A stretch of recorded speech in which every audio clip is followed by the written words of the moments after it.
I would like to ask at this time, the greatest part about getting the school year started is we get to have our presentation of colors by our schools, and this evening we will be having Colonial Forge High School's Army JROTC Color Guard present our colors. I'd like to acknowledge those who are here this evening: Cadet Captain Sergeant Stuart Kimmel, Cadet Command Sergeant Major Zachary Farr, Cadet Second Lieutenant Madeline Sae, I think, Cadet Second Lieutenant Sidney Pinkham, and Cadet Sergeant Ian Estrada. We have Sergeant Major Lee Wortham and Colonel Mark Strong as their instructors. I would ask that you all rise and honor our country. Colors, present, arms.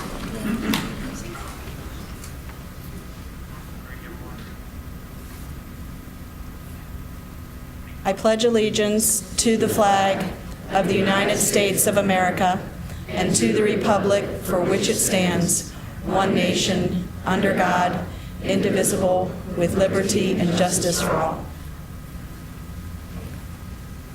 Order, arms. Right, face, forward, march.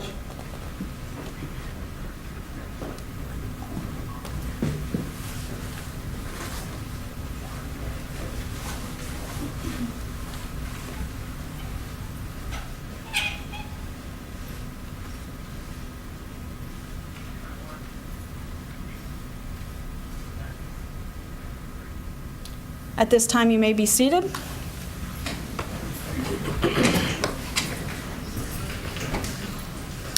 Next on the agenda will be the approval of our agenda. Is there a motion to approve? Madam Chairman, I'd like to amend the agenda to include a discussion about the hearing that's scheduled for tomorrow. Madam Chair, or Mrs. Healy, if you wouldn't mind amending that to also maybe include, I'd like to move 11.01 to consent, which is the appointment of the advisory committee members. Oh, sure. You okay with That's that? usually on consent. I don't know Yeah. why it's not, but... Just a little housekeeping issue, that's all. Yes, thank you. So is that a motion and a second, Ms. Egan, with With that amendment, yes. All right. Is there any discussion? All right. Hearing none. Oh, go ahead. No. Okay. All right. Hearing none at this time. All those in favor of approving the agenda with an addition to Ms. Healy under information, would that be? That's fine. That would go. And moving 11.01 to consent. All right. All those in favor, please say aye. Aye. Any opposed? Motion carries unanimously, and we have an approved agenda. Next, we're going to move on to a wonderful special presentation from our band majors for Band Together to Fight Hunger. If they would come forward at this time. One of our favorite activities.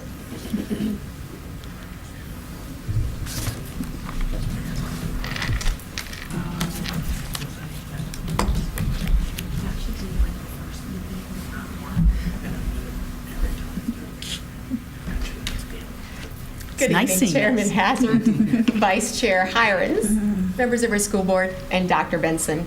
On behalf of our 5 High School Band Parents Association, I am very pleased to get to introduce you tonight to the band leadership that will be leading the 7th annual Band Together to Fight Hunger this year.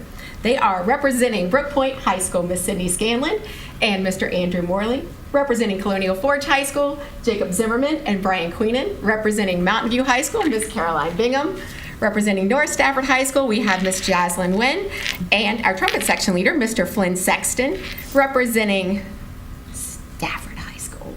We have drum majors Nicholas Alford and Miss Michelle Sully, and they have a special message for you all this evening. We are here tonight to cordially invite each of you to join us on Monday evening, November 6th at 7 p.m. at Mountain View High School for our 7th annual Band Together to Fight Hunger. If it shall rain, this event will be held Monday, November 13th. Band together. As a service project to our community, all 5 of our high schools will be all 5 of our high schools are continuing to band together to fight hunger. We hope you all will be able to join us too. Band Together to Fight Hunger is an exciting showcase of all of our most talented musicians from all of our high schools. It's the only time during the year where in 2 hours you can see and hear all of our marching bands in concert. Non-perishable canned food donations and monetary donations are gladly accepted. Last year, with the support of our business partners and attendees, we were able to provide over 28,000 meals back to our surrounding communities. This year, our goal is to provide 30,000 meals to the hungry citizens in our area. Did you know that Virginia only has 7 food banks in the entire state? Our Fredericksburg Regional Food Bank serves Caroline, Fredericksburg, King George, Spotsylvania, Stafford, and Locust Grove. They are able to reach and support 57 school-age program partners. It's incredible that we are able to touch the lives of so many adults and children in all these surrounding counties by giving back for just one night. Additionally, by partnering with the Fredericksburg Regional Food Bank, we are able to reach 73 different food pantries, 20 Fresh Connection agencies, 17 USDA pantries, 10 mobile pantries, and 49 Food for Life sites. Our food bank is a storehouse for the food and other products collected. From there, donations are distributed to our local food pantries to be given directly to people in our surrounding communities. We're counting on you to join us November 6th with your non-perishable food donations. Your donation goes to the Fredericksburg Regional Food Bank, who in turn supports 13 Stafford food pantries, 3 mobile food pantries, and 11 school-age program partners. After our on-field presentation to the Fredericksburg Regional Food Bank, attendees will be treated to the grand finale when all of our bands will band together to fight hunger. 400 plus high school band students on the field playing together is pretty amazing. It is also one of our highlights of the year.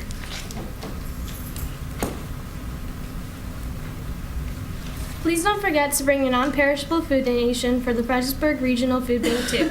Thank you for your time this evening and your continued commitment to our band programs. We look forward to seeing you on Monday, November 6th at 7 p.m. at Mountain View High School. Thank you. I know that you will see a lot of members here. It is one of the highlights of this year, and thank you all so much. It's so great to bring your musical talents together to support our community. So we will see you on November 6th. Thank you. And 30,000.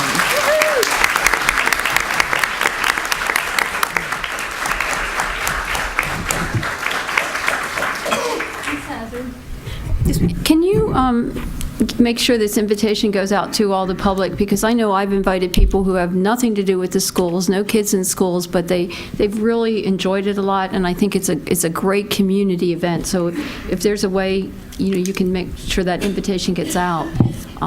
Everyone is welcome to attend. And I invite anybody on their social media to share that. I know we will be sharing it after our wonderful presentation this night to get it on everybody's calendar. So moving on, we have a staff report this evening, our annual energy management with Mr. Haran and Mr. Josh Schimpf. I'm sorry. And if they want to come forward, now you don't have to sing. Our last presenters were musical, but you want to come up. And board members, if you will note, the attachment has been added. You can watch on the screen.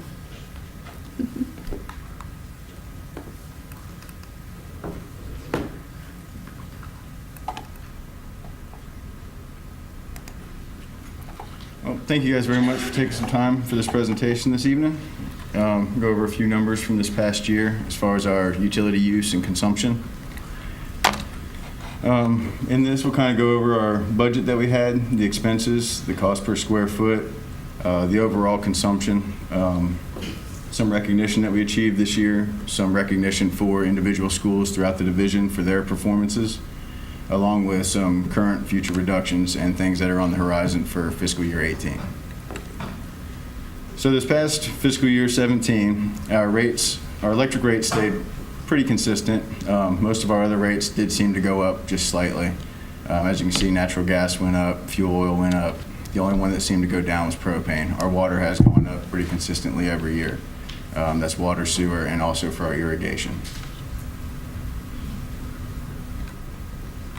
this is kind of a running trend from 2005 when we first started the program, as far as how our program has progressed and what our cost per square foot has become over the years.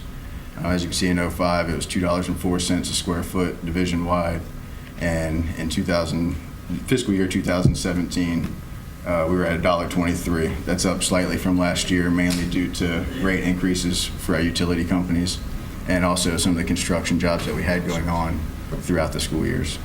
Can you bring the microphone up just a little bit closer to you? There you go. Thank you.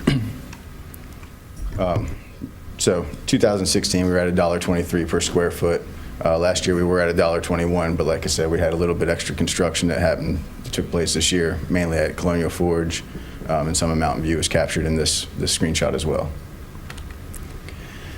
Here's the actual energy that we consume. Again, we have a running total from 2005. 2015 was an increase from 2014. That was mainly due to some of the construction.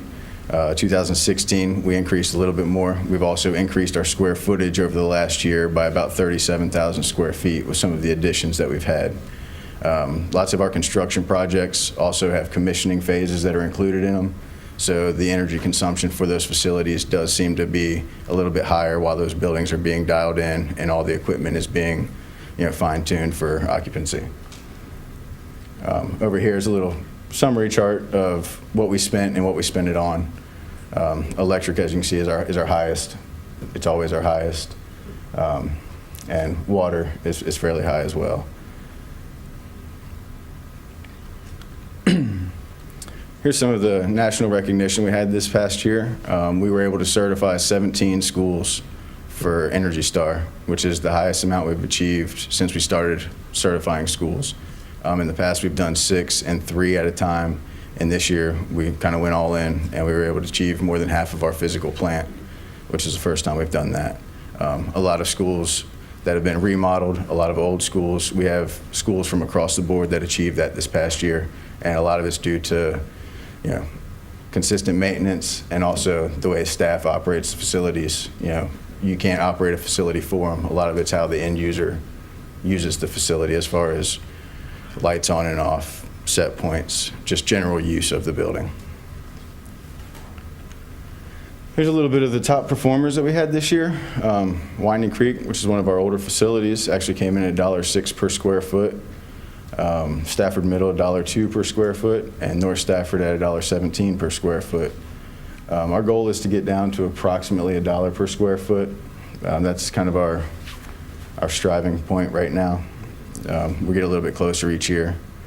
The EUI, it's how much energy is used to heat, cool, light, and actually operate a facility per square foot. Grafton Elementary, which was renovated a few years ago, is 32.4, which is a very good rating for a school. Dixon Smith is 37.3, and North Stafford is 39.8. All of these numbers are terrific. The national average is up above 50 for most of these facilities. These are the current and future reductions that we kind of go through each year. Some get addressed more so than others each year. Depends on what is there as far as funding and how we can actually capture these savings. We retro-commissioned North Stafford High School, which is a reason for its lower cost and its lower EUI this past year. We're constantly upgrading and fine-tuning buildings. We always strive to do the sustainability ratings. As with Stafford High School, we should be receiving some sort of award on that, whether it be LEED of some stature here in the future. We monitor all usage with our BAS system, the building automation system. We all monitor that on a daily basis to achieve comfort and savings and try to ride that fine line. We will continue with the Energy Star program moving forward. We try to do that every year. It's time to start recertifying now, so hopefully we'll see you in a few months to go through that again. And on the next slide here, we have a couple efforts that are new. These are both programs that are ran by the Department of Energy.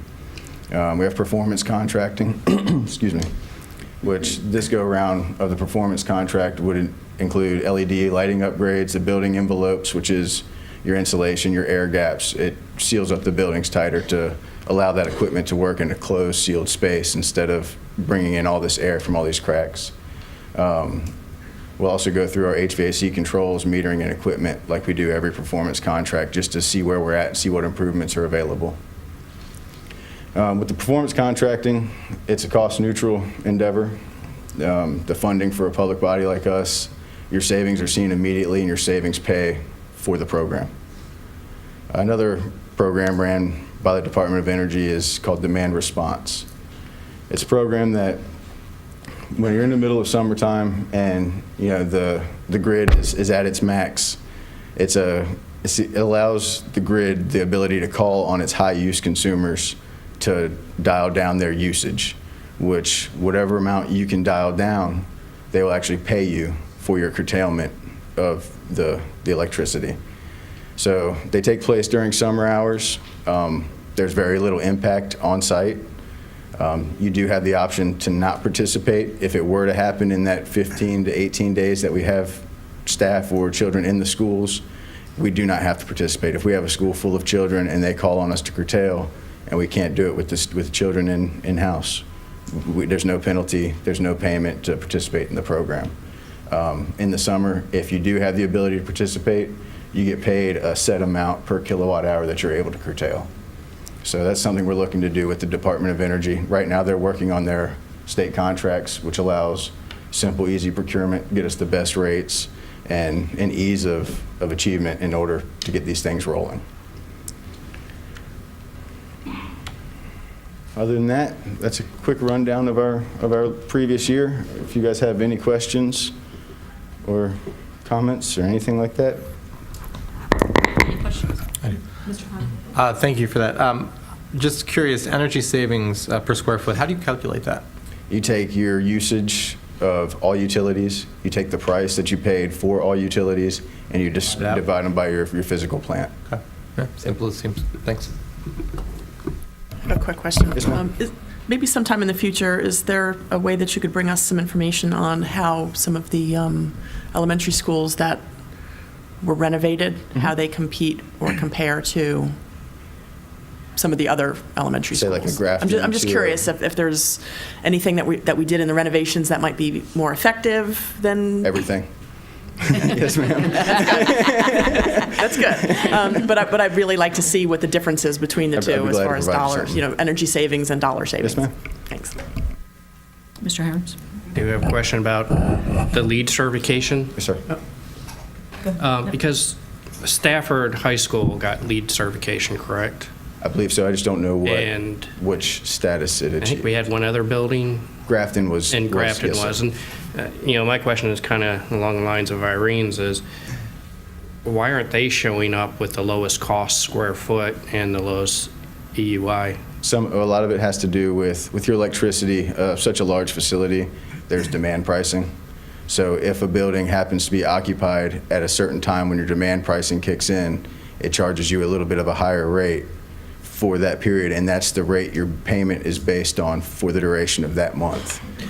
And so my follow-on to that is there any way we can do a good comparison with buildings that we've had LEED certification? Because does it cost anything for us to chase the LEED certification, or sometimes some of the certification you pay 10 grand and you I believe get it? there is a cost associated with obtaining the LEED certifications. That's why Energy Star, which is another industry standard, that one we're able to do for free. We have the energy management software that allows us to run through the EPA portfolio manager along with an engineer that certifies our buildings for no cost to the division. Yeah. I think we might want to dig into that LEED certification a little bit more and the cost to us and the value we're getting out of the energy savings. Right. Is it truly worth it to have that stamp of approval when we're doing the same thing, but then we're going after the certification, paying additional money for the certification perhaps? On the LEED certification, Stafford was just has not been certified yet as LEED, and it was basic, so it was the bare minimum. Where Grafton Village was certified LEED Silver, and you can see from the information that Mr. Shemp provided to you, Grafton Village is one of our highest producers. Efficiency with an EUI of 34, which is I think the best, right? Yes, yes. So we can capture the cost of what it's costing us upfront to pursue LEED certification. Now, LEED is just Energy conservation is just one facet of the LEED sustainability rating system. So it is just one area. There's other things, indoor air quality, materials that are used, recycling, all of those things that fall under the umbrella of sustainability. So Yeah, I just want to make sure it's bringing us value and we're not just Yes, paying sir. money for something that gives us a nice little, I mean, the Plaque. trophy was great. Right. That big Right. glass circle, I think it Very was. good. But I think it is. I think it's proven tonight that we provide you with Grafton Village, but All we right. want to go back. Although the equipment and the renovations we did at Stafford L and Falmouth brought in much more efficient equipment, we did not pursue high EUIs with those facilities. However, they are much improved equipment, and our energy conservation measures should reflect that. thanks. I think my comment would be probably going with where the board is going. Most people know that I believe we will be building more buildings in the future, and sort of what is the story we want to tell about LEED, and how can we really quantify what that savings going forward can be as we start to look at this joint CIP process and things that we would like our future buildings to hold. But I just want us to be able to make sure we can tell that story of here's what we're giving up if we don't pursue that instead of something else. So, But thank you for your work. Any other questions for comments? All right, thank you very much. For your time. All right, moving on to our awards and recognitions. Ms. Egan, would you start us off this evening with our proclamation? I would be honored. A proclamation designating October as Bullying Prevention Month. Whereas school bullying has become an increasingly significant problem in the United States and Virginia, and whereas almost 30% of the youth in the United States are estimated to be involved in bullying each year, either as a bully or as a victim, and whereas an estimated 160,000 students in kindergarten through 12th grade miss school every day due to a fear of being bullied, and whereas bullying can take many forms, including verbal, physical, and in cyberspace, and can happen in many places on and off school grounds. And whereas it is important for Virginia parents, students, teachers, and school administrators to be aware of bullying and to encourage discussion of the problem as a school community. And whereas the Virginia School Boards Association has developed a model policy on anti-bullying to encourage positive behaviors and to eliminate bullying behaviors. Now, therefore, be it proclaimed that the school board hereby designates October 2017 as Bullying Prevention Month, with the intention that the issue of bullying and its prevention be discussed in Virginia schools and classrooms during that time. Thanks. Thank you, Ms. Egan. I think we all know that October, it's a great month to be talking about that. However, in our schools, we are against bullying certainly every month of the year, but it's just a great reminder. Ms. Decatur, would you like to also tell us about October and the Disability History and Awareness Month? I would. A proclamation designating October as Disability History and Awareness Month. Whereas the General Assembly passed Senate Joint Resolution 321 designating October as Disability History and Awareness Month in Virginia, and whereas students with disabilities often encounter difficulty being accepted by peers and making friends, joining school clubs and community activities presents challenges for students with disabilities that their non-disabled peers do not encounter. Increasing public knowledge, awareness, and understanding of disabilities will help to ensure full participation of students with disabilities into the life of their schools, and whereas Disability History and Awareness Month will increase public awareness and respect for people with disabilities, teach future generations that people with disabilities have a rich history and have made valuable contributions throughout the United States, and ensure a better understanding that disability is a natural part of life and that people with disabilities have a right to be treated as individuals above all else.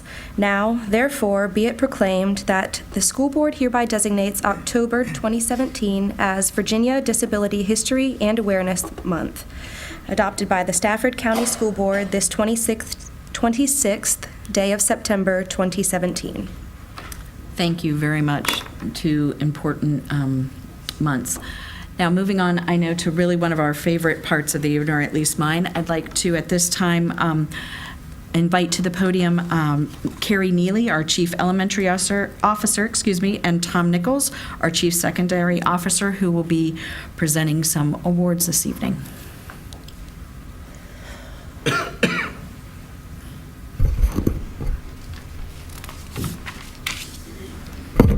Good evening, Madam Chair, school board members, and Dr. Benson. We are pleased to congratulate several of our schools for being selected to receive the 2016-2017 Virginia Index of Performance, known as VIP, Board of Education Distinguished Achievement Award based upon data from the school years 2014, 2015, and 2015-2016. A school receives this distinguished award for being fully accredited and for making significant progress toward educational goals established by the Board of Education and the governor. In addition, the school must earn 75 VIP points in each content area.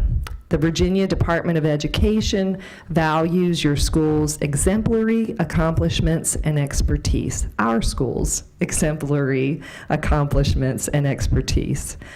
Your continued dedication to students is greatly appreciated. And now we would like to recognize the schools. The schools include, we'll start with elementary, where it all begins, after a good home life, of course. Margaret Brent Elementary School. We'd like to welcome Mr. Brian Fitzgerald and any guests, staff that he may have brought with him. Come on down. Are you going solo?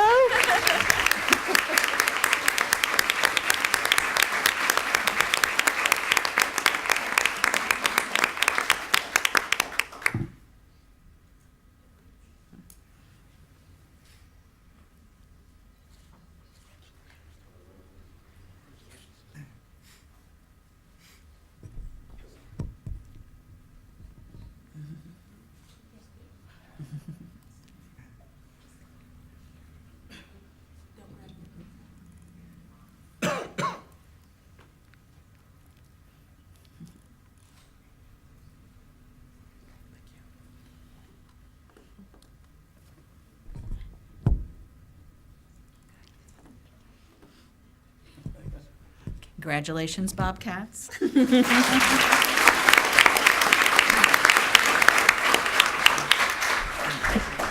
And next, we'd like to recognize Rock Hill Elementary School, Miss Terry Rivero, and I believe she brought a couple of friends with her.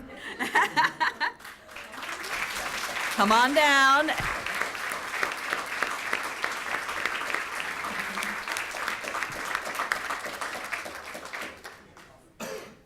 It's definitely a team effort, so thanks for bringing the team, Ms. Rivero. Thank you.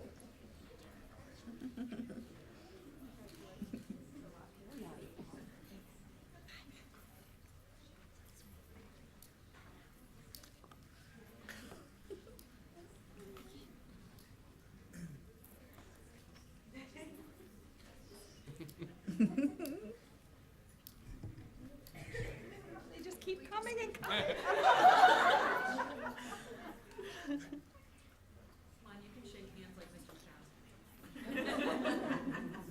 Dwayne, I hope you heard that.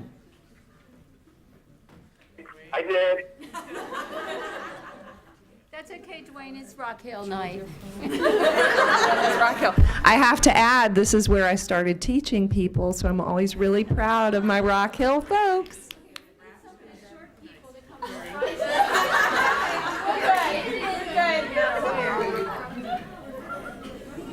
Come on. That's it. First.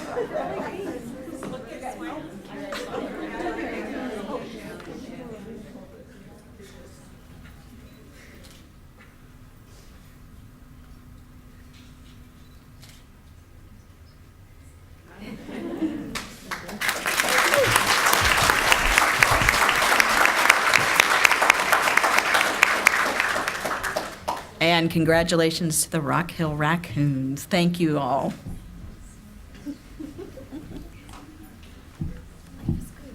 Thompson is the Jaguars, I know that. Don't move, Trish.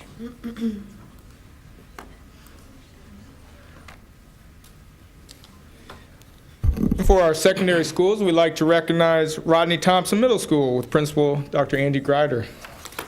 And friends. We'll say Dr. Grider and friends. Come on down. Holly, et al. Et al. That's right.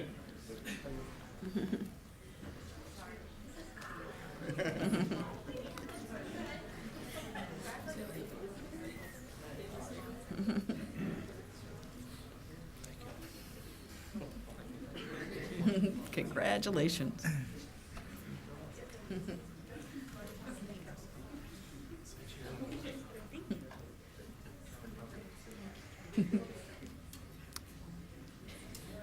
You all know how to set up these pictures. I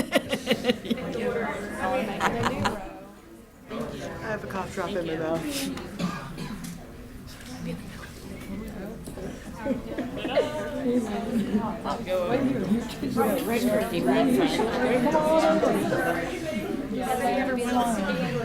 That would be right. Yeah, right in the middle there, Ashley.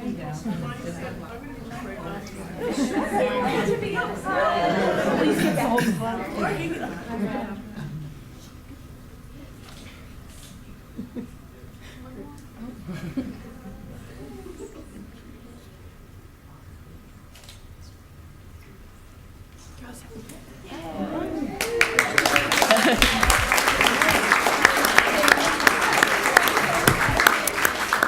Congratulations to the Jaguars. Thank you.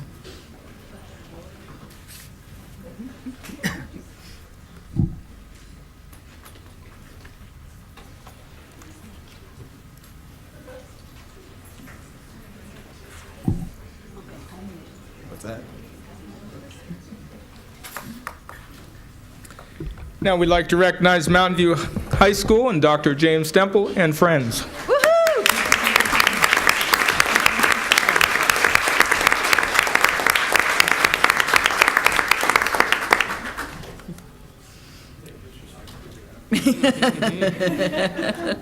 Thank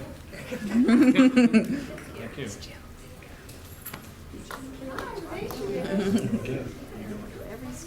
Got that nice orange Yeah, going. it just got brighter in here. Exactly. We like it.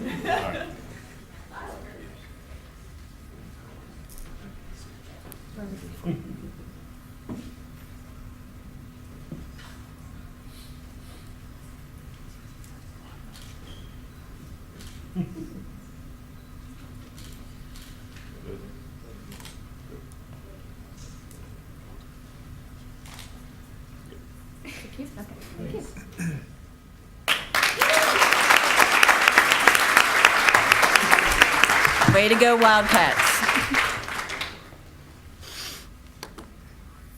Last but not least, we'd like to recognize Colonial Forge High School and Principal Greg Daniel and friends.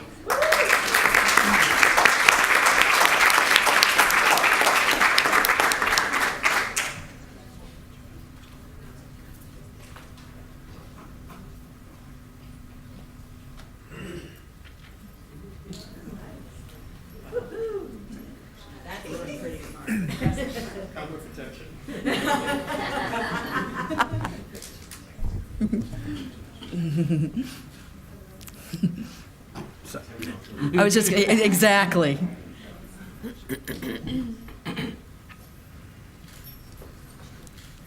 It's great to see the recipients of the great work being done at Colonial Forge High School with having our students here tonight.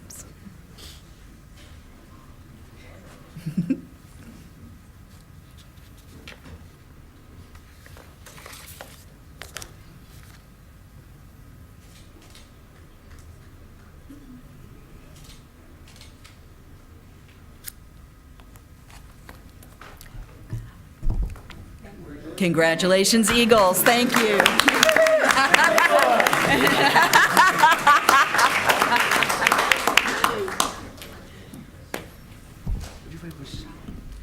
It's wonderful to note that with these recognitions tonight of these 5 schools, that shows that 1/5 of our schools were recognized in this area, which I think is just a tremendous achievement.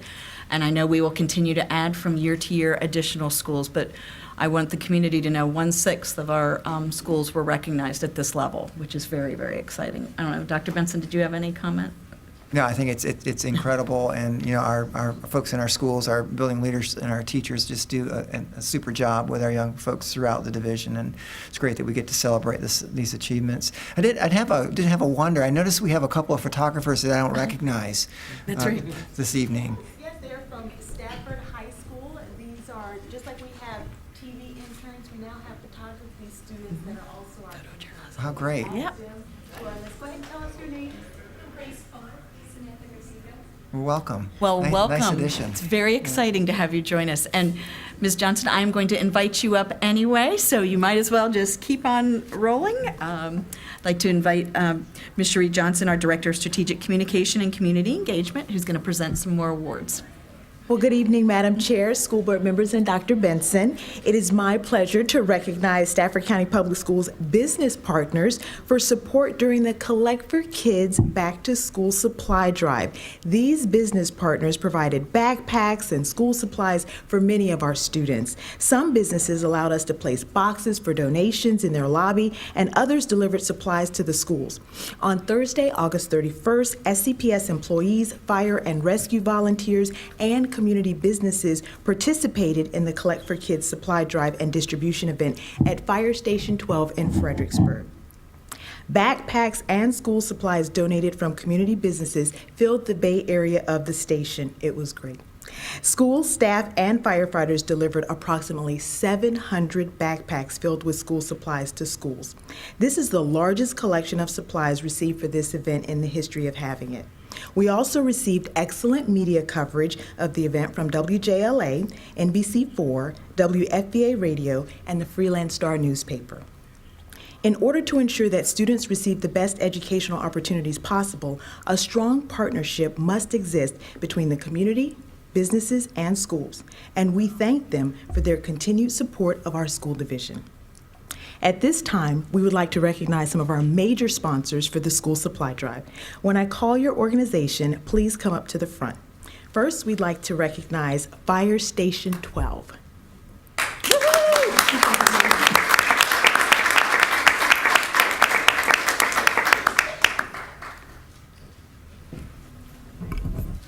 Excuse me, Mr. Granger, I believe you're parked illegally outside.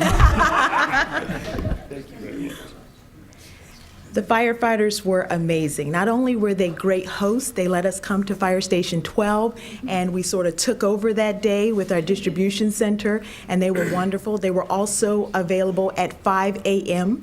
for live shots with NBC4, so we thank them. They were a huge help. Looking this way.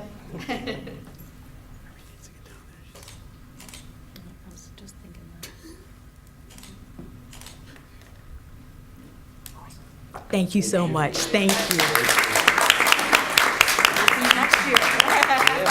See you next year. And next we have Mr. Robert Sewell with Apple Federal Credit Union.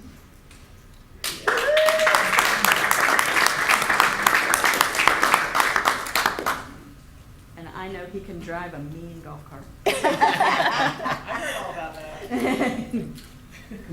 Robert has been a tremendous help, not only in the Back to School supply drive, Coats for Kids, and our Stafford Education Foundation golf tournament, our golf chairs, so just a huge help. Thank you. And I have to say the same thing. We'll see you next year. Next year. Thank you.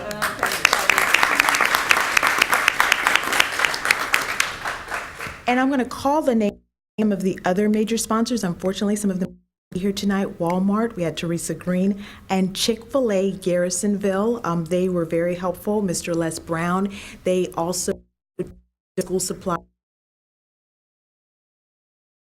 Mission Barbecue, Costco, and Nancy Glassman with Outback. So we thank them.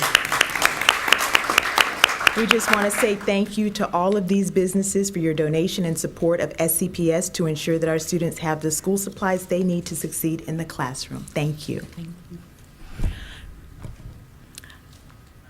you. You know, we talk about, tonight, of course, we'll be talking about our budget, but I have to say, with the help of our community partners, we really are able to offer so many additional things, and it really does take a large group of people to educate our kids, and so I really do want to thank all of those who give of their time and also their money to support other parts, our band boosters, all the people who are coming around. So really thank you. We are a great community for the support. Right, we will conclude our awards. We will move on to our citizen comments.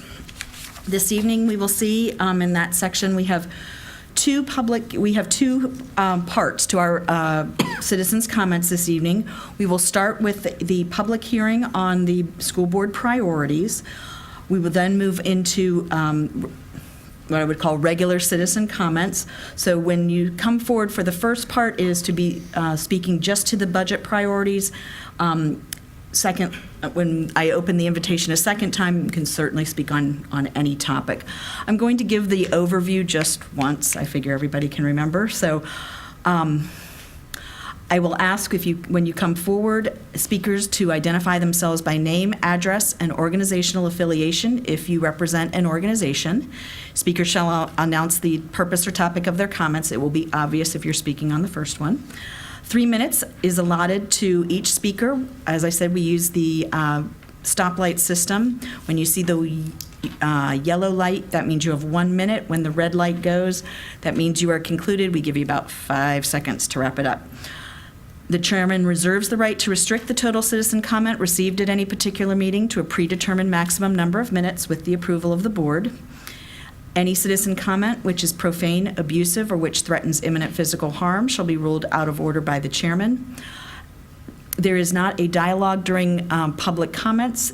If you want to use your whole 3 minutes, please keep talking, because we will not be having a discussion with you, at least at that time while you're speaking. Although the board provides the opportunity for citizen comment, individuals desiring to register complaints against division employees or division programs, services, or activities may also utilize the procedures outlined in Stafford County Public School Policy 1113. So we will start first with the public hearing on the school board budget priorities. A draft document is attached. Are there any speakers? I don't have any signed in, but if there's any speakers who wish to speak on the budget, if you would come forward at this time. If there's several of you, just feel free to line up straight behind and come right after each other. Come on forward.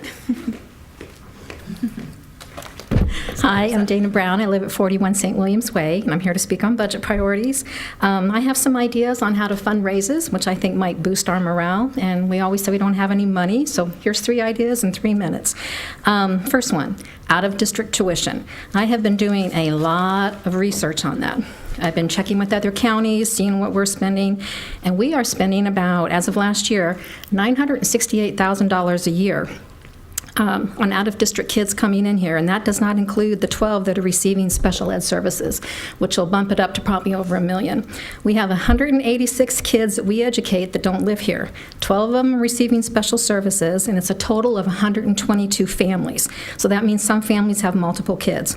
So the benefit that these employees are receiving are about $5,000 to $10,000 per employee, depending on how many kids. That's a lot of benefit for only 3% of our employees. That's also an uneven benefit. The other 97% aren't getting anything at all.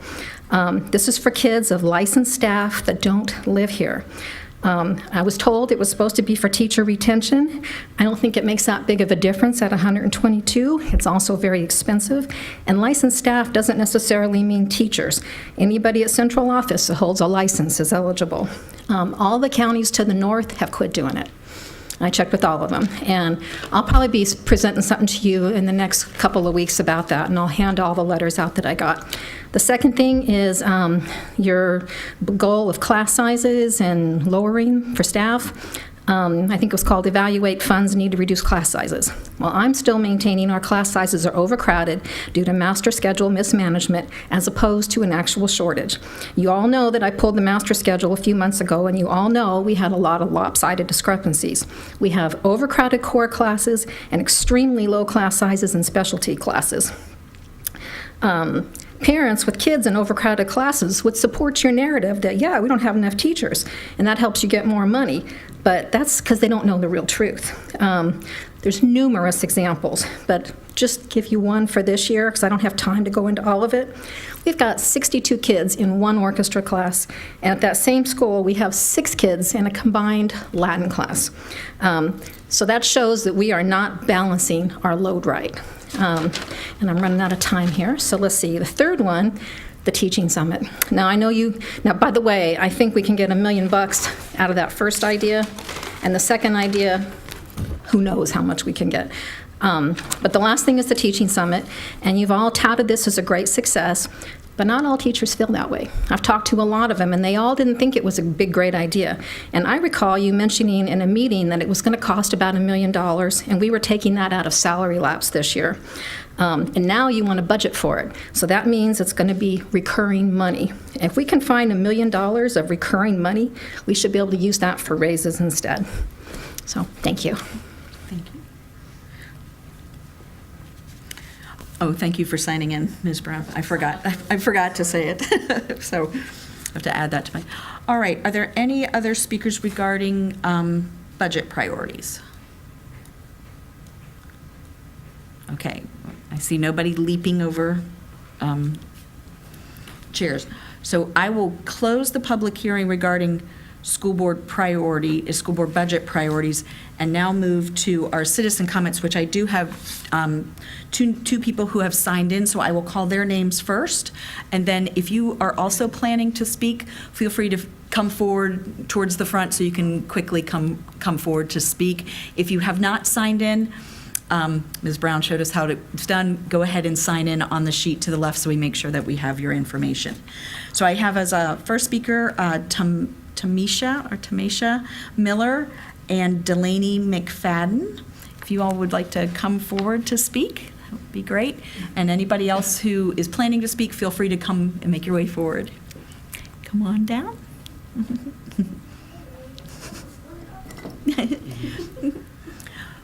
All you need to do is just introduce yourself and then get started.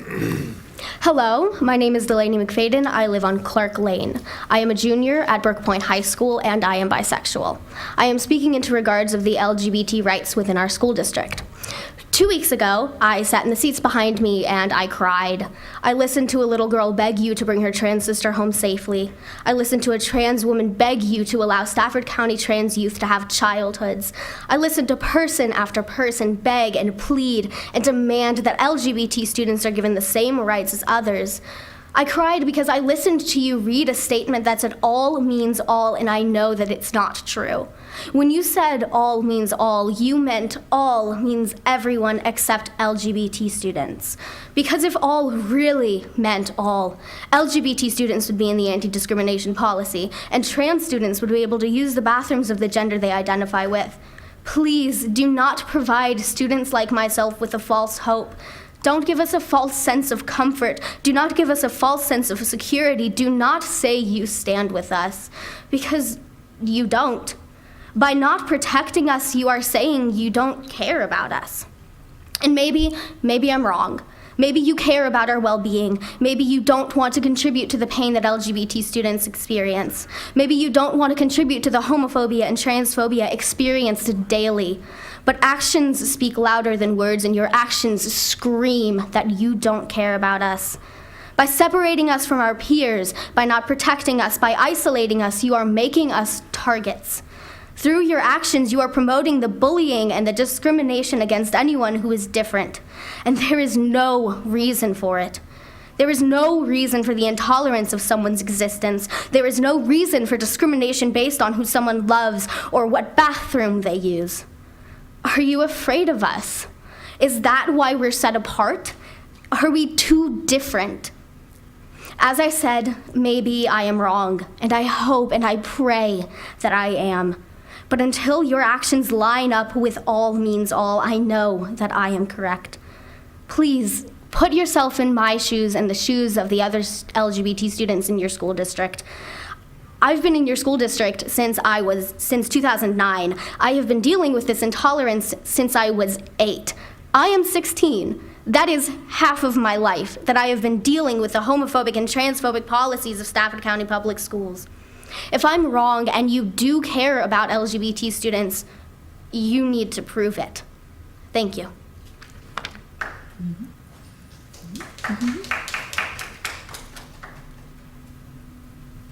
Anyone else? Hello and good evening. My name is Trevor Salata. I'm sure you guys recognize me by now. I live on 29 Raleigh Lane, and tonight I'm here with the Democratic Socialists of America, and I'm a senior at Colonial Forge High School. Tonight I come to you as a concerned senior. One of my best friends now, I've grown very close to over the last few months, was called out for using the bathroom of his choosing. I will not specify the name of this student, but this student is a trans male and has been using the men's bathroom for the last 2 years and was not, until now, called out on it. He was pulled aside by administration, was told that as a concern of his own safety to then now use from now on the library and clinic restrooms that are designated as gender neutral. In my eyes, this seemed as more of a I don't want to touch this kind of thing from the admin. They said it is a safety issue, but for who?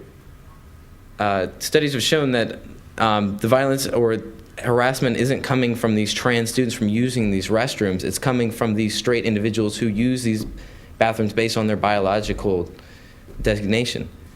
So this is clearly just misunderstood and just a false play by the administration. And I believe that it's stated, clearly that you guys' job is to protect all of our students, no matter what.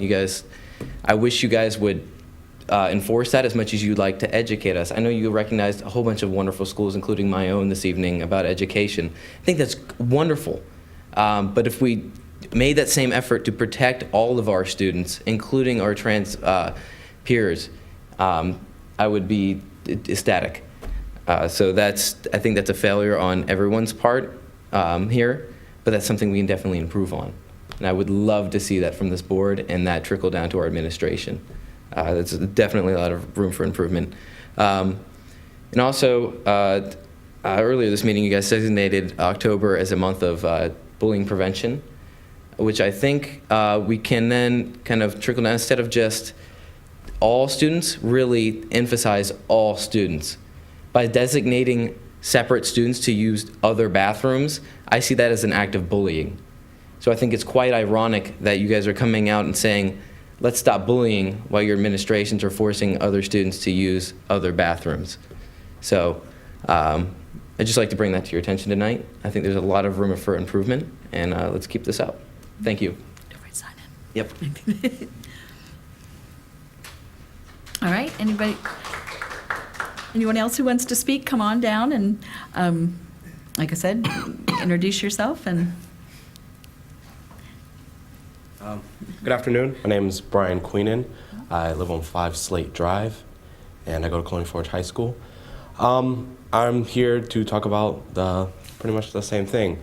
Going around school and seeing gender-neutral bathrooms is, I feel, an attempt in the right direction.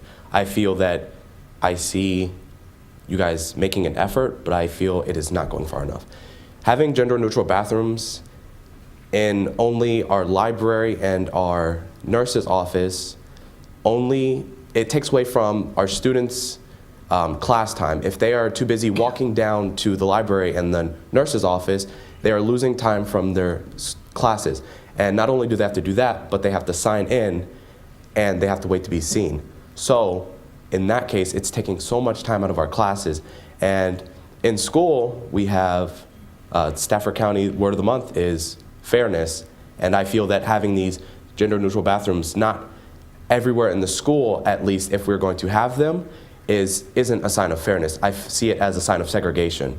Having trans kids have to use this bathroom so that way it protects their safety, which really doesn't, because if you see a trans kid walking into a gender-neutral bathroom, it only brings more light into their direction, and most trans kids don't want to be stared at all the time. They already feel out of place. They already feel different from everyone else. So having them go to separate bathrooms does not help them. It really like makes them feel even more like an outsider. So if at all possible, if you were going to do gender neutral bathrooms, which really isn't a good idea coming from opinions from the trans community who say it's not best for them because it brings more attention to them.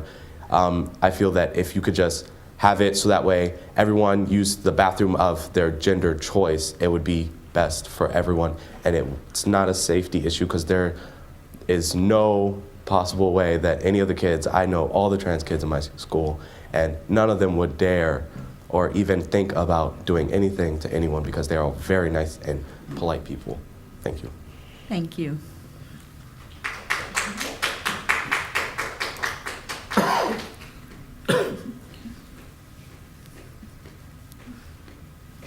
Different subject. Dana Brown, 41 St. Williams Way.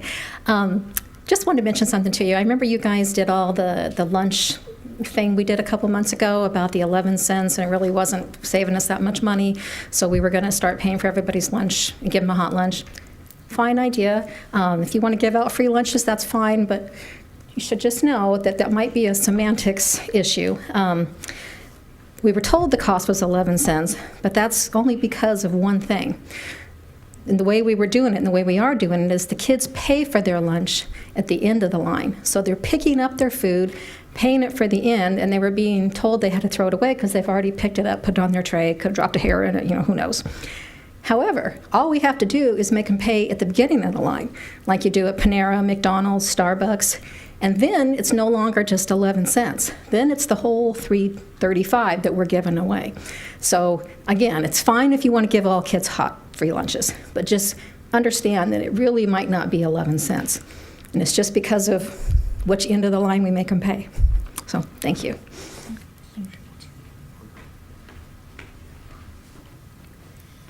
All right, do we have anybody else who wishes to address the board at this time? Okay, I'm not seeing anybody, so thank you all for coming to speak this evening. I will move on to our school board member committee reports. I will, let's see, Mr. Harmon, do you want to go first, or do you want to defer? I'll let you speak, but if you want to defer to. I think, yeah, for the FAB report, we'll talk about it in the information that we scheduled our next meeting, I think October 19th, 7, I think we said 6 o'clock back here will be advertised probably. Okay. All right, Ms. Egan? There was a last-minute change to the joint schools working committee schedule. We ended up not having it yesterday, the 25th, and we've rescheduled it for October 9th, which is, it's the joint schools working committee, also known as the 3-on-3. So again, we'll be getting the updates that we should have received yesterday. We'll be getting them on the 9th, and we'll talk about the joint CIP, where we're at, shared services and things like that. So just wanted to give everybody a heads up on that. Anybody else? I know that we had a good night, kickoff night for our advisory committees. So I'm glad that they're all getting started. It's great to see some new faces. As I said that evening, it's really great, the students that we have involved in our committees, and I think, I don't know, Ms. Healy, do you have anything to add, or just, it was great seeing you there. It was a great kickoff evening. For those who are looking to get involved in the schools, we still have openings. I know most of the committees would love to have additional members, so please get involved. We'd love to hear your voice through our advisory committees. It allows you to connect in an area that you have a particular interest, or conversely, one that you'd like to learn more about. So we would invite additional members to apply. And with that, we will move on to superintendent's comments. Just briefly recognize the efforts of the Stafford Education Foundation for the golf tournament they put on Monday. We capped out maximum number of participants, and those proceeds will go into innovative teaching grants for our teachers and scholarships at each one of our high schools for students that are interested in pursuing a career in education. So we thank everybody for making that happen this week. It was really fun next year. You all have to be there for the 5th annual. Just a little comment. Sorry, I had to refresh my screen. Give me just a second. My apologies. All right, moving on to consent agenda. Do I have a motion to approve consent? Move to approve. Consent? Is there a second? Second. It's been moved and seconded. Any discussion or removal of any items from consent? Hearing none, all those in favor, please say aye. Aye. Aye. Thank you. Any opposed? Motion carries unanimously. All consent items are approved. Moving on to our action items. Move on, 1101, this is regarding the policy 2105. Are there any questions or concerns? Ms. Healy? I have a question. How is this going to impact the current non-resident students of employees in our schools? The non-resident students, correct?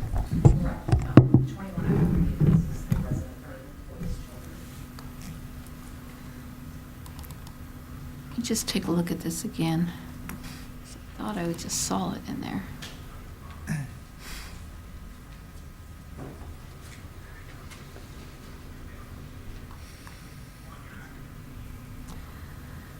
I'm looking at page 2.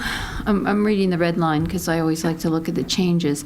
It says a student of a full-time, non-resident certificated instructional employee who is admitted under this program, blah, blah, blah. So am I not connecting the dots here? Those students, I believe, are protected under policy 2103.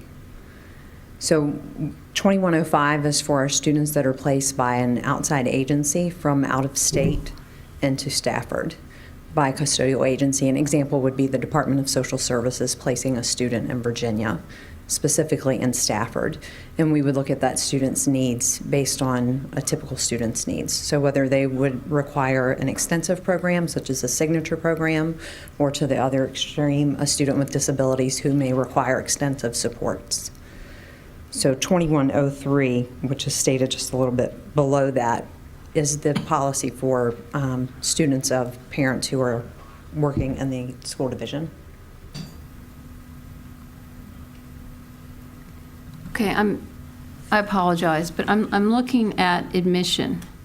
It says, a student who is not a bona fide resident of Stafford County shall not be permitted to enroll in Stafford County Public Schools, but at the school board's sole discretion may be admitted as a non-resident student on a tuition-paying basis if the admission criteria set forth below are satisfied, and if the student is, and it has different criteria.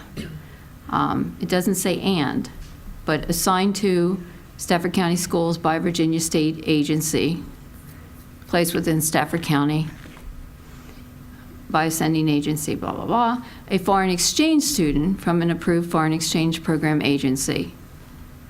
Okay, so that's two different categories, correct? Yes, And then ma'am. the third thing is approved by the superintendent/designee as a non-resident student of a full-time, non-resident certificated instructional employee. So I guess I don't know how that doesn't apply to these students. In that there's no change to any conditions regarding non-resident students of our staff. Correct.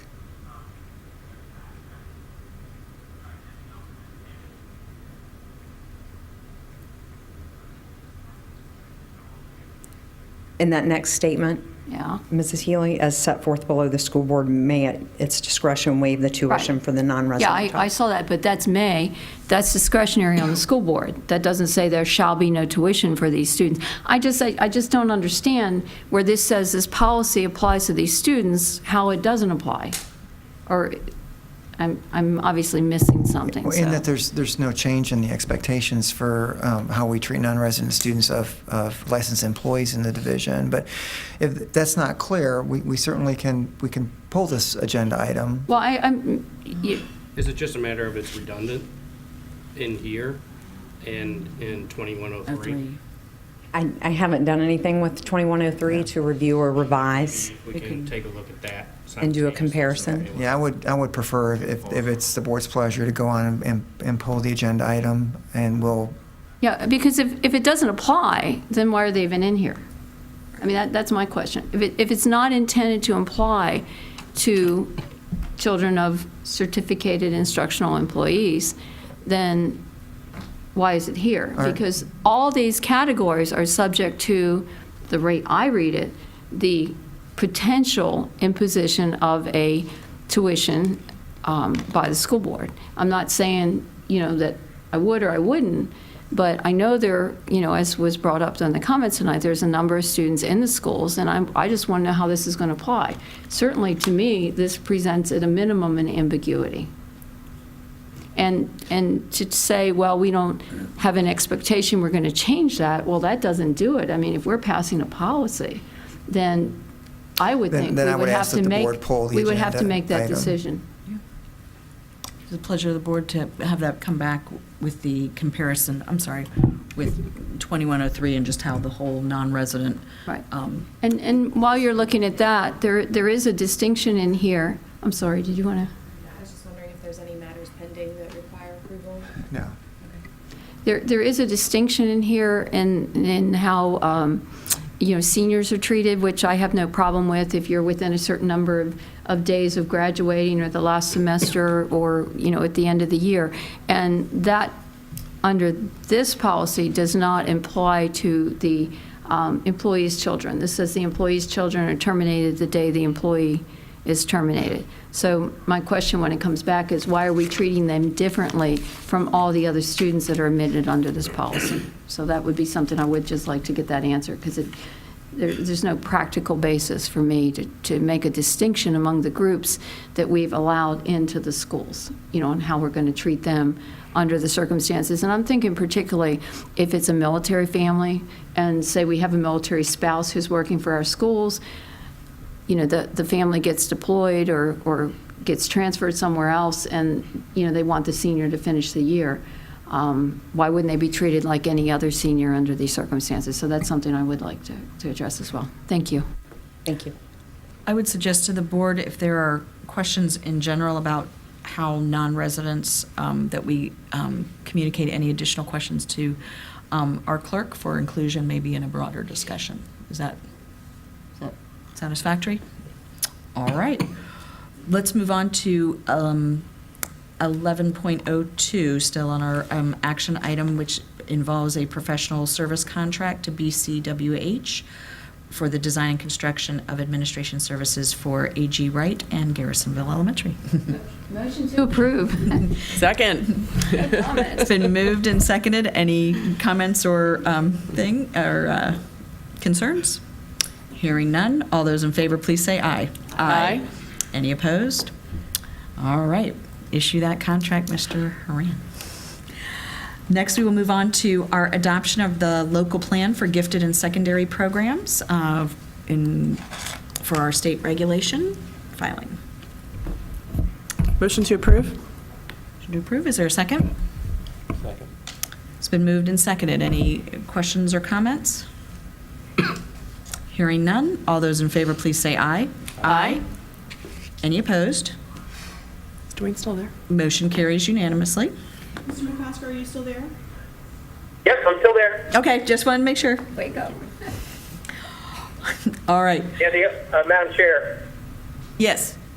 I'll talk to Dr. Strike offline. I read it. It looks like a great report as usual. But it did strike me as we were discussing costs of our signature programs that we are getting money for each of our gifted kids from the state. And so I'm going to talk offline about how much are we getting for gifted kids and how that money comes to us, et cetera. So that's all I was going to point out. Sure. If you can put that in an email and share it maybe with our clerk for distribution to the board, and then our law office can probably get that information for you, if you can. Yeah, perfect. That would be great. Thank you. All right. Now moving to our information items in 12.01. This is about the school board's FY budget priorities. I am going to defer to Mr. Hirons if you'd like to make any comments based on the meeting yesterday. Sure. We did hold a meeting yesterday of the FAB committee.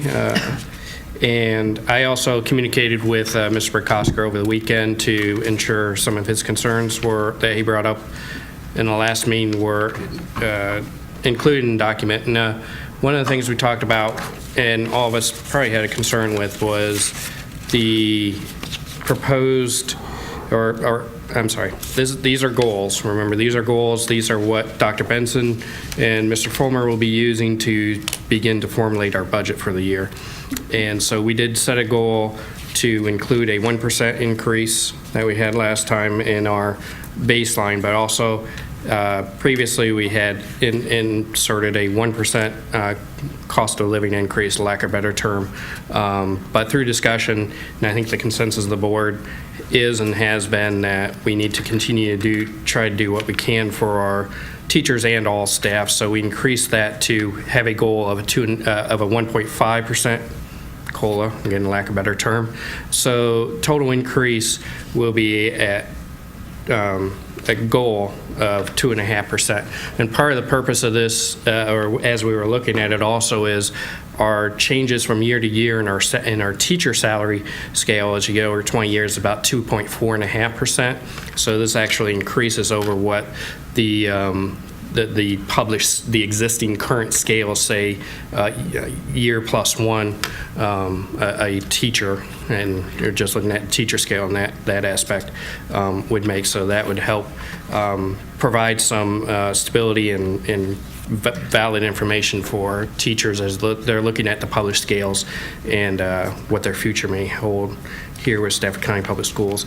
We also added within the priority section, I know there's a little bit of discussion about how this document is set up. It's the same format we've used for at least 3 years. So our priorities are going to be driving not only our goals, but our priorities are going to be driving as we start sitting down and really start looking at the numbers and changing, and then what the Board of Supervisors gives back to us.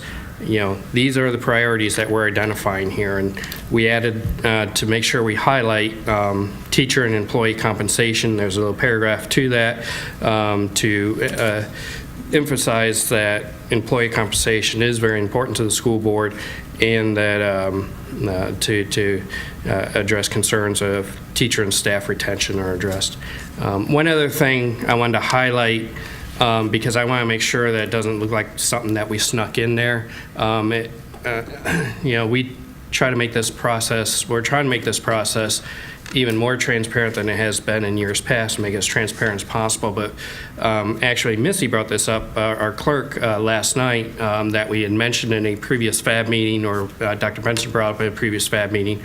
Our bus radios have to be replaced, correct? The frequencies are expiring, the licenses are expiring. They will. We have a little bit of time, but it's something that the board needs to look into. I just wanted to highlight that on our budget goal document, we added under technology maintenance and operation, fund bus radio and frequency replacement. That's something that, I want to make sure that it's not something that is perceived as we snuck in there. To highlight it here, hopefully everybody understands that that's something that is a necessary tool for our bus drivers, for our transportation department, and it's something that's coming to end of life that we need to replace. So with that, I was a little disappointed we didn't have any speakers for our public hearing. It's very important that we receive input. I know you do. Raquel was Yes, I'm sorry, Dana. Way to go. And I took notes on them, ma'am. Mr. Hirons, can I ask a quick question? Yeah. Under priorities, are these listed in any particular order, or can I ask that something be moved? They're not listed in any particular order outside of anybody reading them is going to assume that. So okay, so it's safe to assume as they go down the list. That gotcha. So I would like to suggest that let me ask you this: is this going to be shared with the Board of Supervisors? It's going to be shared publicly. There's no formal process to Okay. send our budget goals over to Board of Supervisors.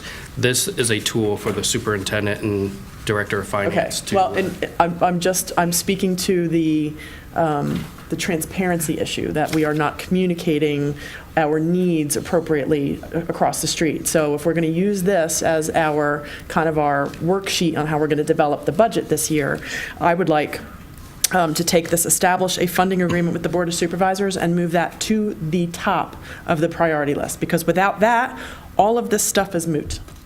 We can certainly do that. Thank you.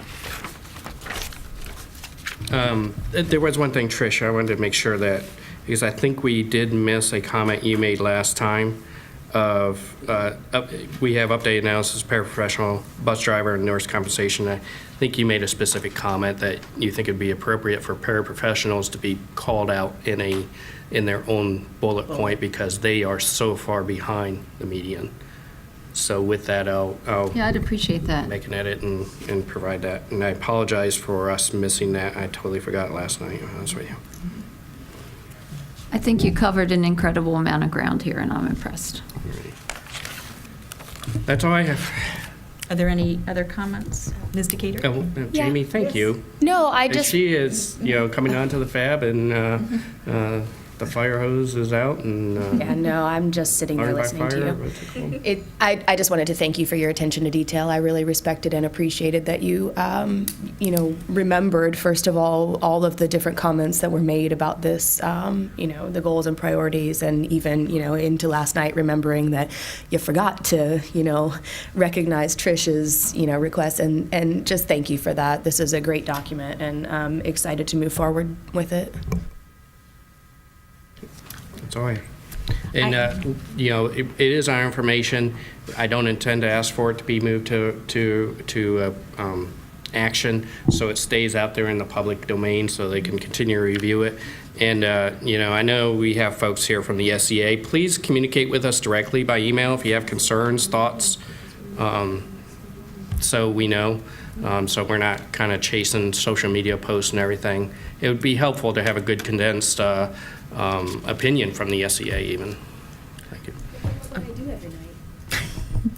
Well, so everybody, there is one area, I have spoken with Mr. Hirons. I did try to get to the FAB meeting, but I admit the golf tournament, I was having a lot of fun and took a little bit longer to cross from 17 up here.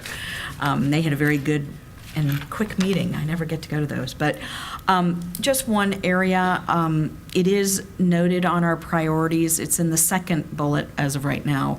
It talks about differentiate distribution of resources among schools with large student populations. I feel I have to speak somewhat to this. However, we may look at this a different way. Currently, students in my in the Hartwood district attend elementary schools that are all over 900 students. They are bigger than many of our middle schools.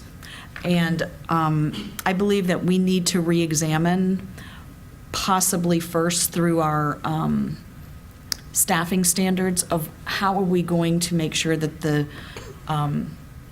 student needs are met in these large schools when we have them larger than some of our middle schools. I believe maybe it needs to be done first through a staffing standard.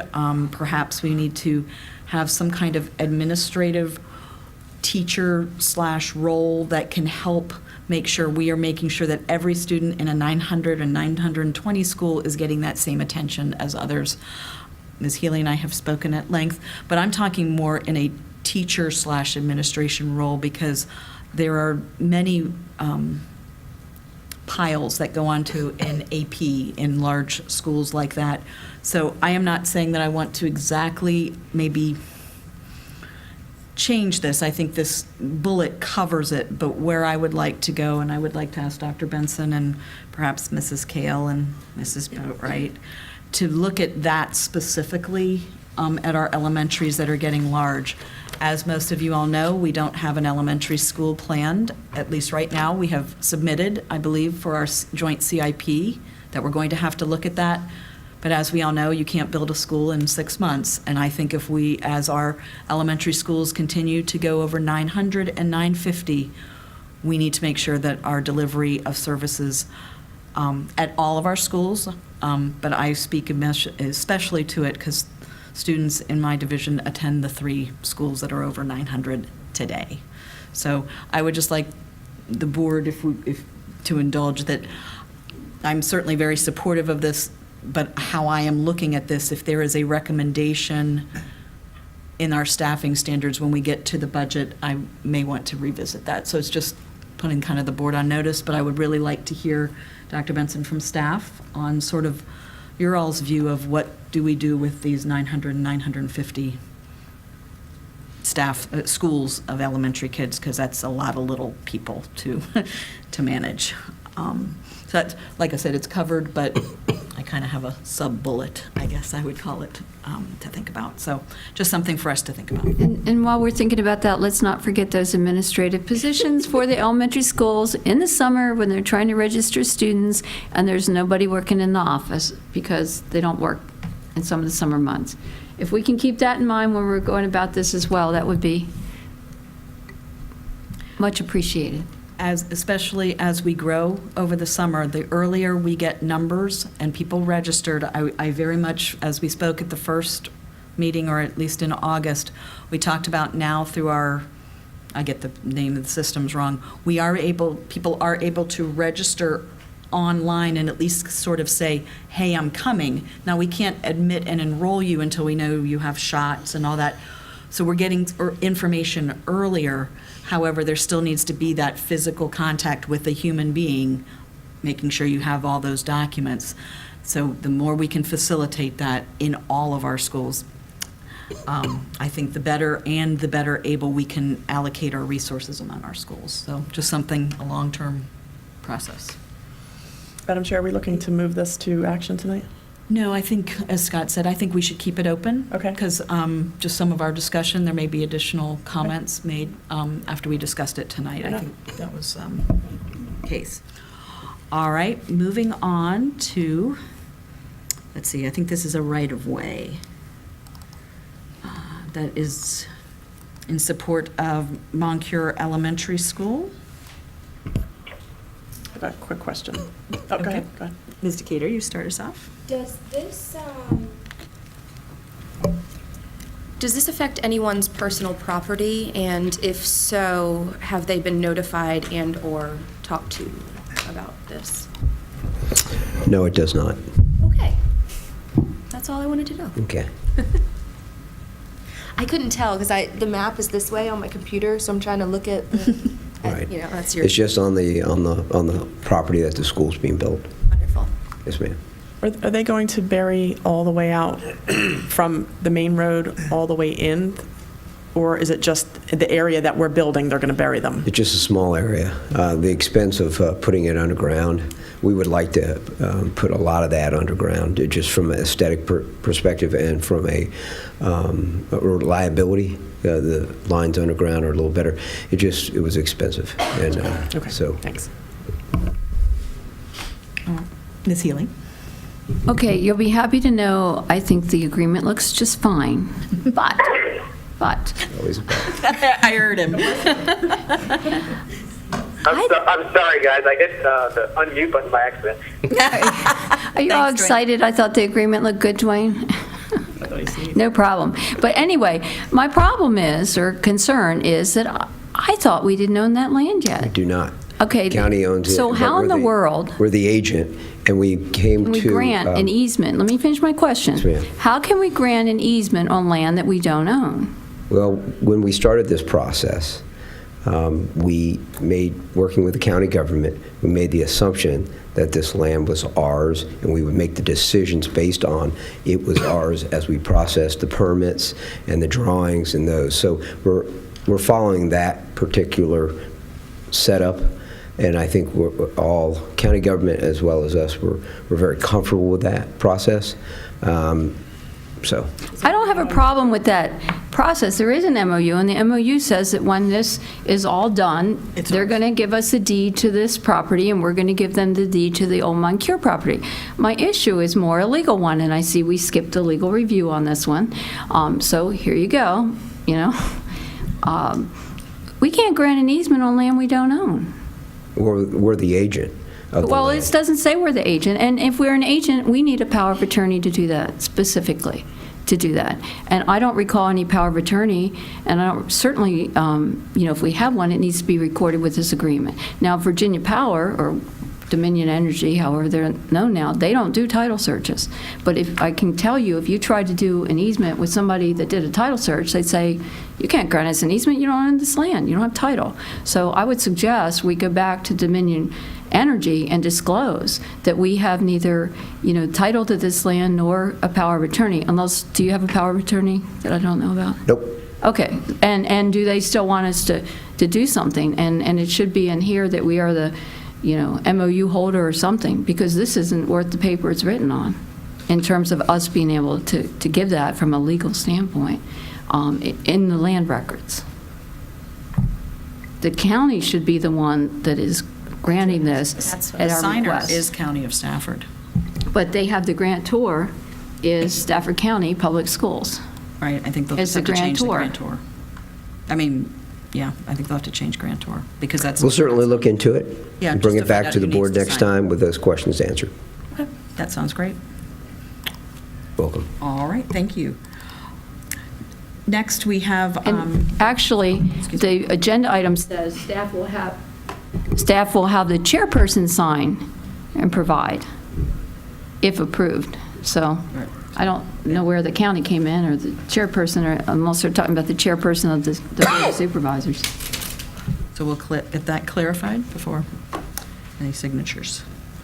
Next, we would be talking about approve the newly elected school board members to attend the 2017 School Board Association. That allows us to put in a purchase order to at least reserve their room. Is that correct? And expenses. Is there any? Do you need to get Move that Forrest to one. move to action? Okay. Move for reservations. Okay. Madam Chairman, can that go on the consent agenda next next time? It would. All right, the next one is to approve the third year of the 5-year policy services between us and the VSBA. And this is an already budgeted item. Again, that would be on consent for next time.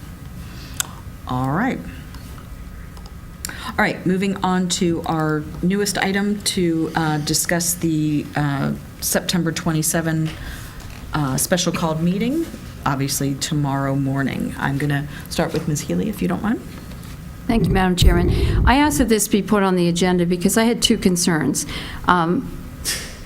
Number one, I think this is a very important matter, and, in all my time on the board, I've only had one other hearing. So, these are matters that are the responsibility of the board, and it's the right of the employee to request, such a hearing.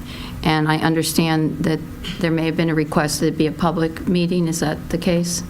That, according to Thursday's email exchanges that we were all CC'd on, that appears to be the request. So, in that line, I'm concerned that all our advertisements of this meeting have been up until last night. And I talked with you about this yesterday, and I assume that the new notice came out, based on your discussion after that. But the prior announcements were all for special called board meeting, personnel matter closed to public. If this meeting is in fact going to be, open to the public, then I think it needs to be advertised as such. Now, I understand from a FOIA standpoint, this may not be considered a violation, but I also know that this board is very concerned about transparency and, having all the information, available. And I don't think that it would be considered transparent to have 3 advertisements this month that we're going to have a personnel matter closed to the public. Not that there was any intention to misrepresent this, because that was the case. Now, part of this burden may be on, the fact that this request came to us late, that we didn't have time to address it, and it's been advertised, but my concern is that this be properly advertised as an open meeting. That's one. And the second is that I understand that that 2 of our members can't make it tomorrow. And I know things come up. And I know it was a a task for our clerk to set this meeting on a date when we were all available. But if 2 out of 5 2 members can't come and that just leaves 5, I don't think that really does justice to the rights of the employee who is requesting this hearing. And I would suggest that this meeting should be set on a date where it can be advertised. If in fact the request is it be an open meeting, that it be advertised as an open meeting, and that, we have all our members, available. And I think, absent some extraordinary measure coming up that is, beyond control, and I can anticipate that could happen, but I would think it would have to be truly extraordinary that we all make a commitment to be there. Yes, Ms. Decatur. Have we received any formal grievances from the other party in regards to the way that this was advertised? Because otherwise I don't see any reason, if they don't have any issue, I don't see any reason to postpone, being that this has been months in planning and we all have jobs and things to do, and I've made plans to be here at 8 a.m. and so has everyone else. I have not received anything. As you all know, we seem to have gotten into the contest between the 2 attorneys. We all were CC'd from Thursday and Friday, maybe Monday as well. So I have the only communications that I have received are the same ones that the board has received. Because you brought up the emails, it's my understanding that anyone that was asked to be present at the public hearing is aware and has already been notified much in advance. So anyone that the other party wanted to be here will be here. Did anyone else catch that on the emails as well? I have a quick question. Do all parties that are involved in this know that we are going to be short 2 members? I don't know. I have not communicated that. That only came a week and a half ago. This is all new procedures as well for me. We also thought it was a closed door hearing. I did not communicate directly with counsel because I don't believe that is proper. Now, I may be corrected later that I could have communicated with counsel, but I will tell you I did not feel that was, because I am, as chairman, I do not speak in front of the board. That is why when we got that request late Thursday, I did not make a decision to grant or deny because I felt that was a board decision. As we had been, the only thing we had been told about this case going forward from our staff, nothing about specifics, was that it was a closed door meeting. That's what I always remembered. That's the only time we have ever that would be the only forum we would ever discuss personnel matters. Right. That's what I want to say. Are there any other comments or questions? I will have some, but I would like to let the board members speak as well. Okay, it's very quiet.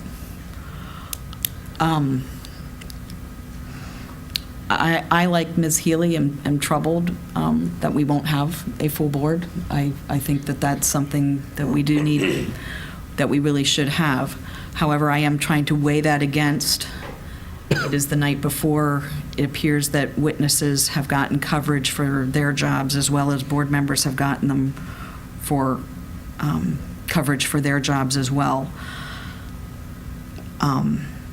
It does very much trouble me, as it does Ms. Healy, that we should have, if possible, always 7 members to deal with some of the with personnel matters. Are there any other comments or thoughts that anybody has this evening? The only thing I'll say is, yeah, I think most of us taken the time off for tomorrow to participate, and I think we run the similar risk delaying it at this point when it's the 11th hour of this and it's not coming at the request of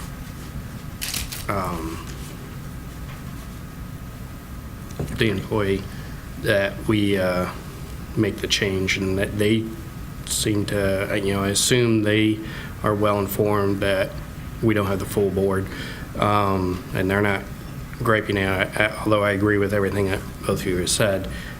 we run the risk that we won't be able to have a full board even if we were to delay, because frankly, I don't have time budgeted to be able to take another full day off for it. I'd have to take a look at other things going on and maybe make a change, and perhaps, but I think we still have the risk that we wouldn't have a full board. I think we should go forward, but the concerns are noted, and I agree with the concerns. Just want to point out, this is not a discipline hearing. This is something much more significant, and it very, very rarely occurs that we would have this hearing, and it's one of the few responsibilities of this board that is solely, at the board level. And just to be clear, Mr. Cater, my concern was not the parties, it was the public. It was the FOIA law that says we advertise our meetings in advance so that the public knows when we have a meeting, and the public is notified and they can make the choice about whether to come to the meeting or not. And putting it out yesterday, I don't think meets certainly the intent of that 3-day notice requirement. So is there a motion or sorry, Just Mr. go ahead. Cohen? Is this something that has to be during the day? Could it be in the evening or on a weekend? Or it is definitely an all-day affair? We don't know. The problem is and I'm speaking because I don't have any more information than you all about content except what we were received from the Teachers Council. I don't know how long it will take. But if there is a request for us to have a full day, some of us have been involved and they were long deliberations, I think. And so. I can't remember the last one we had. Wasn't that at an evening? I can't remember. It was in this room. That's right. We did it in several parts. But it was it's very challenging and painful. It is a painful experience to go through this, but that's the job. So I guess I will ask the board, is there a motion on the table to modify tomorrow morning? Is the consensus that we need to push forward with the noted concerns that we have?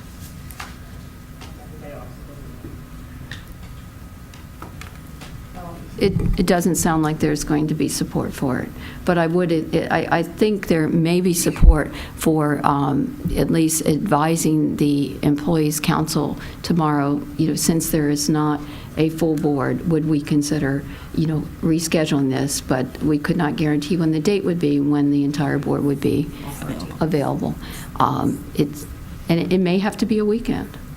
It may have to be. Which was my suggestion from the beginning. So, but that would be something that I think we could consider, and make that at the option of the employee and their counsel. I agree. Ms. Healy, I'm glad that you brought it up. You and I share some similar thoughts on this topic. So moving on, this will conclude our meeting. I will announce some upcoming meetings. I believe, though, and I apologize for not saying this right here, I know next week on Wednesday we have the Marine JROTC event on Wednesday, beginning, I can't remember if it's 3 or 3:30, 3:30 at Mountain View High School. I hope that we can be in attendance there. Are there any other events? Certainly, we know our Band Together to Fight Hunger on the November 6th, so that's further out, but put it on your calendars. And are there any other events? This is going to help me, but the listening tour, Cherie, yes. October 18th, Drew Middle School, October 18th. Listening tour. It's open to anybody in the public to come out and, typically have a question and answer period. Please come out. We want to hear from the public. So please, anybody listening, and the sound of my voice, please come out. That's right. All right, and then our next special call meeting is tomorrow morning, and our next regular board meeting will be on October 10th. Everyone have a good evening. Maybe we will have fall by next time we meet. Have a good evening. Thank you. We're adjourned.